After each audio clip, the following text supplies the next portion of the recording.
In the desert, wild and sandstorms of eastern Chad, life is not just tough, it is brutal. This refugee camp, just 7 kilometers from war-torn Darfur, is packed with 27,000 refugees from Sudan. The Urekasoni camp is too close for comfort to Sudan, say EU troops patrolling the area. They expect new waves of violence and an influx of more refugees. For this moment, fortunately, the situation is calm and stable, but all the time we just must be aware that everything may change. The United Nations Refugee Agency says plans are in place to accept more refugees should they arrive. At Amnabak, another Sudanese refugee camp, the fear of more violence in Darfur makes these community elders reluctant to talk about returning home. Abdel Malek is president of the Refugees Committee. He says no one here feels at ease. We are the witnesses of what happened in Darfur. We remember the consequences of no food. Refugees also fear losing humanitarian aid. UN aid workers pulled out of Amnabak last October after refugee uprising there.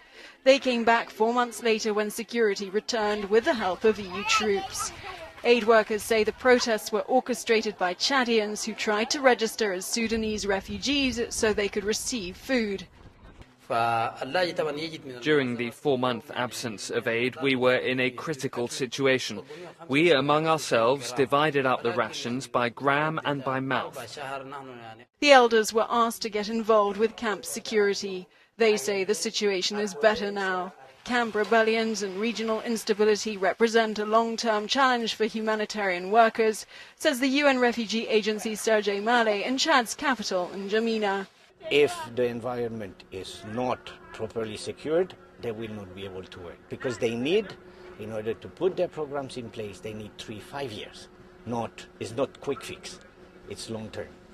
EU troops have now wrapped up a year-long mission in Chad.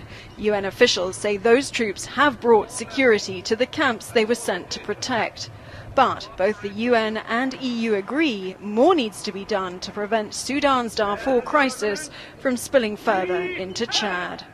For VOA News, I'm Nina Maria Potts in eastern Chad.